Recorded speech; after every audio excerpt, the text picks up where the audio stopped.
Good afternoon, Hail Stalkers. This is lead meteorologist John Choquette here for our daily 12 p.m. hail forecast here at Hail Trace. It's a beautiful Tuesday out there here, at least in Oklahoma City anyways. Temperatures are warming up a little bit. Might finally be shaking off a little bit of winter there and getting a little warmer. Make sure you guys have your push notifications set up so you don't miss anything that we send out, whether it's the alerts for these forecasts or for the map, the surprise storm that happened this morning in Florida that we'll talk about in just a minute, or for golf ball size hail or larger and populations of 10,000 more, etc., etc. You guys pretty much know the drill if you watch every single day. Notification options on your desktop computer if you haven't already, notification settings, and you can select one of three different ways that you receive those push notifications, or all three, or a combination of the two. Push notifications on your phone, on your desktop computer, or an email notification for all of our alerts. And make sure you set up the regions for which you'd like to be notified for, whether it's for a state, a city area, or the whole country. Make sure we can get that all going. Let's talk about Fort Worth, somebody said. And so we made a 3-star map this morning, pretty early this morning. I was sitting here at the office, got here a little earlier than normal today, and got an alert of some hail happening. Checked it out. St. Augustine, Florida, hail up to a tennis ball size. There was a couple reports of 3-inch hail, and I have the picture of that here. You can tell it's really spiky, so that made it so I think we don't really have much in the way of 3-inch hail, probably closer to more 2-inch hail. But like for Florida, this is crazy. This is a whole bunch of hail, a whole bunch of pretty large hail, golf ball size and larger, again, across the Florida area. And I even have a video that I can show you guys real quick that's on Twitter here that we saw that made it even more surprising. Again, this was real early. It was like 8 o'clock in the morning Eastern time, so right about, what was it, 7 our time. You can see, look at this video here, guys. Check this out. That's in Florida. So again, another little surprising little storms here across the St. Augustine area. It hit about 10,000, just under 10,000 people with a lot of big hail. Like, look at that stuff, guys. That's crazy. That's crazy. So with that, I'm gonna wrap up this video here real quick and jump back into our forecast for the day. So again, a crazy available now, 3-star map, and check it out. Again, we've made a handful of little sleeper storms the past couple days here. So if you're a little overwhelmed and the Dallas area is getting overworked and you're willing to travel, check out this storm here in Florida, St. Augustine, Florida. And moving forward, the rest of the day here, there's an ongoing risk for some hail across Florida. I don't think anything like what we saw this morning, but there's that chance. The rain's starting to move out, so I'd probably cut out from Sebring points west like that. I made this a little earlier this morning, and the rain has since moved a little further to inland. But again, around 5% chance. Possibly a couple of storms pop up by the time they get to the northern sides of the Miami, Fort Lauderdale metro. Again, 5%. And again, strongest storms up to golf ball size. I think that is pretty easy to say. And I think things are going to be fairly quiet today, but putting forward, hey, that's something more than nothing. Tomorrow looks like we're not going to see really much in the way of anything. Our extended forecast here, Wednesday, no hail. I think no surprise storms on this one for Wednesday. Moving forward to Thursday, I've now changed from my area to now just low forecast risk, mainly just because I think the cap is going to be too strong on Thursday. So the area is, yeah, I'd say probably just around Oklahoma City down through the Dallas area, around I-35. There's a very small chance, a 2% chance, a single storm decides to break through this monster cap that we have in place for Thursday. But I really am hedging my bets towards there's going to be absolutely nothing on Thursday. But in the weird chance that it happens, could have up to tennis ball size hail. But again, I think Thursday is going to be very quiet. I don't really think there's going to be anything going on. Friday, however, we have a much larger risk area, and I think it could be pretty interesting. A couple of the models have been really honing in on a much larger event on Friday, extending from practically Minnesota all the way down to close to Houston. But the American model, the GFS, the one I typically show you guys, it seems to be the outlier, and it's showing a kind of a washed out, faster event, more of a squall line type situation that would really minimize hail chances. But I'm kind of right now my risk area is kind of the middle of the two. The European model has been very confident, very consistent for the past 4 or 5 days now. They want to push things a little further to the west. That would bring I-35 into play. So it could possibly push Oklahoma City into the risk area on Friday. Right now, I'm still thinking it's going to fire east to you guys. I have Tulsa have a better chance than Oklahoma City.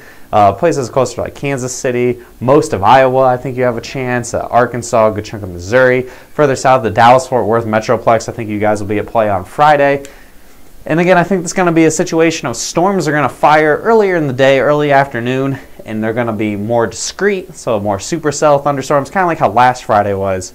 You have the isolated supercells that can drop some big hail before it turns into a line of storms and moves off to the east, and that kind of lowers the large hail chances as you progress further to the east. We'll be fine-tuning this, of course, as we get closer to the event. The NAM, the higher range, higher resolution American model, is just now beginning to pick up this system, so we'll get a better idea of what to expect on Friday as we move forward beyond just today.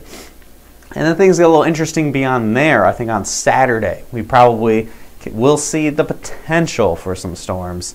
Really comes down to Friday. We get a whole bunch of squall, garbage mess, big line of storms racing to the east on Friday night. That could really kind of mitigate the chances for storms on Saturday. So that's why I'm only at a 5% right now, up to golf ball size hail. Things can obviously change. It could end up being a squall line that kind of dies out. But it could also thus making more storms fire on Saturday, which could continue this risk area beyond into the weekend, or it'll be a squall line racing to the east and kind of kills hail chances on Saturday. People asking about, do you see anything for Harlingen and Fort Worth anytime soon? Friday is a potential. The Dallas-Fort Worth area could be possible on the Friday time frame. I know a lot of you guys in the Dallas area have been asking. Of course, we got a storm on Friday, but it's in an area that got hailed about 3 times now in 3 years, more than that even probably, at least once every year since 2016. So I understand the frustrations. You guys want stuff in Fort Worth and Arlington. We can't exactly control where in the Metroplex things happen, but in terms of the next potential for the Metroplex, I think Friday is your next bet, and then beyond that, I think the next chance after that will be a little further down the pipeline. Omaha, I think you guys might be, unless the trend continues further west, I think you guys might be just too far to the west for where storms are going to fire on Friday. And finally, for Sunday, pushing forward, I think, at least the American model right now.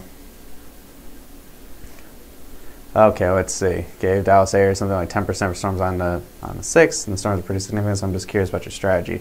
Okay, so to explain what happened on last Friday, since people are now asking about it, I gave that 10%. In the morning, things were not looking super conducive for supercell thunderstorms. There was a small chance that it was going to happen, and I having busted a couple times, so having gotten the forecast pretty off for Dallas a couple times, I was a little more tepid in doing my forecast, mainly because I didn't want to like bust too high multiple times in a row, cry wolf too many times. You guys don't believe me, so I went more towards the side of what everything was kind of showing, what it looked like was going to happen, and then by the time things started panning out in a much more favorable pattern, none of the higher resolution computer models we're looking at were really showing anything, and once I was like, oh, it's going to happen, it was starting, and I was starting my forecast. So that's kind of what it was. It was I kept the chances kind of low, and the 6th ended up just threading that needle, and we ended up getting big storms. So that's kind of what we were looking at.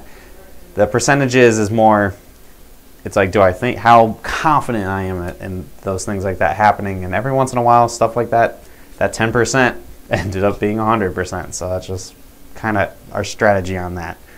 And then, anyway, so moving forward on Sunday, Dallas area is not going to be involved on Sunday. I think at least a couple models have been showing that the squall line from Friday night moving to Saturday, it looks like it could die off. And if this system continues to slow down, like what I think is going to happen, that could put the Carolinas and eastern Georgia and even down towards the little bend here in Florida at play for Sunday, and that would be a chance for redevelopment, some more supercells and everything like that. So right now, again, 5% chance, golf ball hail. I can't do much more than that right now just because we need to really kind of see how Friday pans out and then moving beyond that.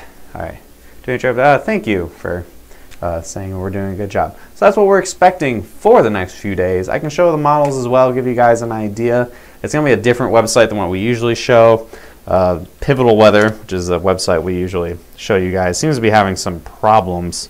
So I'm going to go on to a different forecast website to show you guys.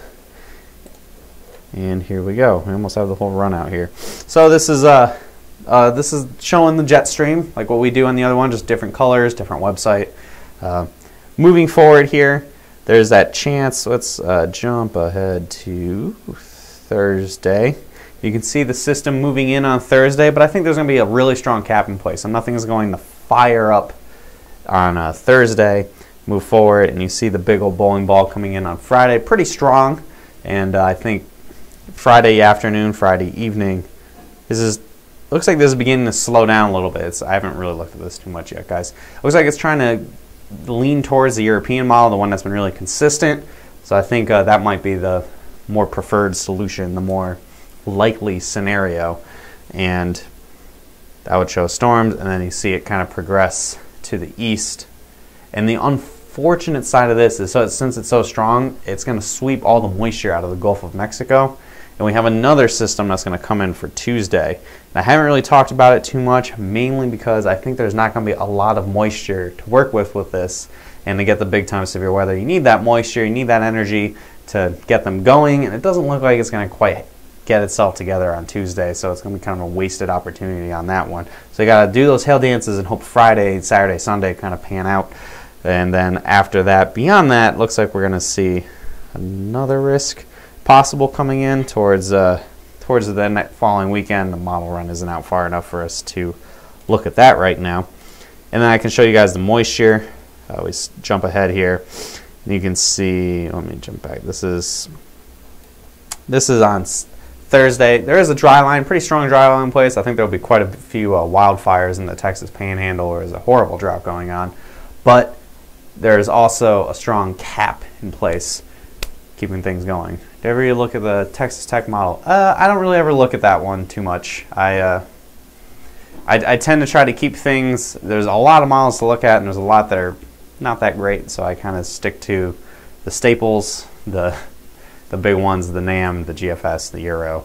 And again, I've said it, I think you guys watch, I've said them enough times to kind of get an idea of what's going on. When we get to the more small scale, the high resolution day of stuff, I look at a whole bunch of other things, but I typically just try to show you guys one to minimize confusion on here. Anyway, so there's going to be a strong cap in place on Thursday. We move forward to Friday, and you can see the GFS here showing that this is about noon. Whoops, it's hard to keep my mouse on this one here. It's showing here at noon on Friday. It has a dry line like on I-35 here in Oklahoma. This is a little slower than what's been forecast before, so I think this is actually trying to trend its way slowly towards what the European model has. So again, that's why I think central Oklahoma could possibly see something on Friday. I'm not super confident on that right now. I think eastern Oklahoma, I think Tulsa might have a halfway solid, as good of a chance as Tulsa can ever get of seeing some storms. But and say we move forward here, and it still races the dry line pretty quick. I don't think this is going to actually happen. I think it's going to be slower than this as it moves towards Friday. And then you can kind of see how the moisture progresses. This is on a Saturday evening. We're in Alabama and Tennessee, and then beyond that we get to, this is on Sunday evening. You see the Carolinas have the moisture, so we could have some activity there as well. I know the Carolinas have been unusually quiet so far this year, with basically absolutely nothing going on, other than on coastal South Carolina that one day, was it a few weeks ago now? I don't know. Time's starting to kind of blur together for me. And then beyond that, we move forward. Here you can see here on Tuesday, the moisture tries to come back, but you don't see the blues and the purples is what we want to see for the good moisture. It's still kind of stuck in Texas, and it's real anemic, not much in the way of moisture, so it looks like it can be a wasted opportunity moving forward for Tuesday. Wouldn't be surprised to see a couple storms in Texas, but other than that, I think things are going to be pretty quiet. And then, is that another cold front? Ugh, God. Yeah, and winter still tries to hold on after that. So we'll be continuing to watch and slog through and see when winter will finally give up and we can see much more activity. We're in an active pattern. The only problem with that active pattern is the cold air up in the Hudson Bay area that keeps trying to shove its way down. So blame Canada on this one, guys. It's really kind of trying to limit our severe weather, limit the fun. But anyway, I think that's all I really got for you guys today. We'll be back again tomorrow, as we always are, to do more forecasting here. Yes, it hailed in Florida. We had hail today, so go check out that map. St. Augustine, we had pretty good hail, upwards tennis ball size hail. A couple stones had a big old spike that made it up to 3 inches, but we kept it to tennis ball size. We want to keep the, the spikes don't really matter much in the diameter of a hailstone in terms of how damaging it can be. Any other questions, anything you have, follow us on Facebook. You can see all those posts. You can see our posts there. Chances are you're watching us here on Facebook. If you're a first-time viewer, hit that follow button, hit see first, pop at the top of your newsfeed so you don't miss when we have any new maps available, any interesting storms that may happen, any posts that we do, and of course any videos we have. They always pop at the top of your newsfeed if you go and hit see first on your newsfeed. And any further questions you may have, feel free to leave comments here on the video. We can go and answer them after the fact, especially if you're not watching this live. Give us a call, 855-334-4245, as you see right here on the screen, for more info about hail trace in general, any other forecast questions you may have, any hail report requests you may have. Email us at info@hailtrace.com, and you can also visit our website at hailtrace.com. So, and of course on hailtrace.com you can go ahead and hit the intercom icon in the lower right hand corner. You can message us there. It's a more popular option that we've been getting, and we can go ahead and answer any questions that you may have regarding that, and we answer them pretty quickly. It goes out to the whole staff. So lots of ways to reach us. If you have questions, we're happy to answer them for you guys and help you out. We're going to wrap things up. I'll see you guys again tomorrow at 12 p.m. where we have more forecasts leading up to Friday's chance for some hail. Maybe we get our surprise storm tomorrow. Who knows? The weather can surprise us all the time. So I'll see you guys tomorrow. I hope you have a great rest of your, what does it say, Tuesday? Yeah, the rest of your Tuesday. I'll see you tomorrow, guys. Have a good one.